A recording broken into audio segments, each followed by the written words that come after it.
Have you ever wondered why Jesus said faith as small as a mustard seed could move mountains? But we don't see mountains moving today. Was he speaking literally? Or have we misunderstood one of his most famous teachings? Let's find out. The phrase comes from Matthew 17. A desperate father brought his demon-possessed son to Jesus' disciples, but they couldn't heal him. When Jesus arrived, he healed the boy immediately. Afterward, the disciples pulled him aside and asked, "Why couldn't we drive it out?" Jesus answered, "Because you have so little faith. Truly I tell you, if you have faith as small as a mustard seed, you can say to this mountain, 'Move from here to there,' and it will move. Nothing will be impossible for you." At first, that sounds almost like a formula. Just a tiny bit of faith and anything can happen. But is that really what he meant? Start with the mustard seed itself. In Jesus' day, it was famous for being tiny, small enough to lose in the palm of your hand. And yet, from that tiny seed grew a surprisingly large plant. Here's what's easy to miss. Jesus didn't say, "Have faith the size of a mountain." He pointed to one of the smallest seeds his listeners knew. Why? Because he wasn't talking about the amount of faith, he was talking about where that faith is placed. Picture two people. One is overflowing with confidence, but it's placed in something that can't actually save him. The other has only a trembling, uncertain kind of faith, but it's placed in God. Which one is greater? Take a second and think about that.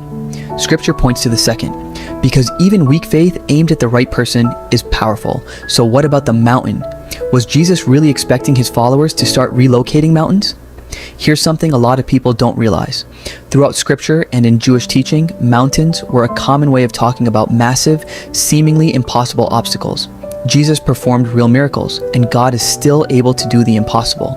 But this wasn't a magic trick, and it wasn't a promise that every prayer gets answered exactly as we picture it. It was Jesus teaching his disciples to trust God's power even when the obstacle in front of them looked unmovable. Now, let me ask you something. When you hear faith as small as a mustard seed, what's the first thought that comes to mind? For a lot of Christians, it's this: maybe I just don't have enough faith. Have you ever felt that way? Wondering if God stayed quiet because your faith wasn't big enough? If so, look closer at the Gospels. Again and again, Jesus met people whose faith was far from perfect. One father cried out, "I believe, help my unbelief," and Jesus still answered him. Peter doubted and started sinking beneath the waves, and Jesus still reached out his hand. The point was never perfect faith, the point was trusting a perfect God. So, what did Jesus actually mean? Faith isn't measured by its size, it's measured by its object. A mustard seed is small, almost forgettable, but when it's alive and planted where it belongs, it grows.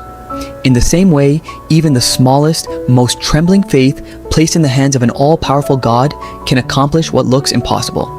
Not because faith itself has power, because God does.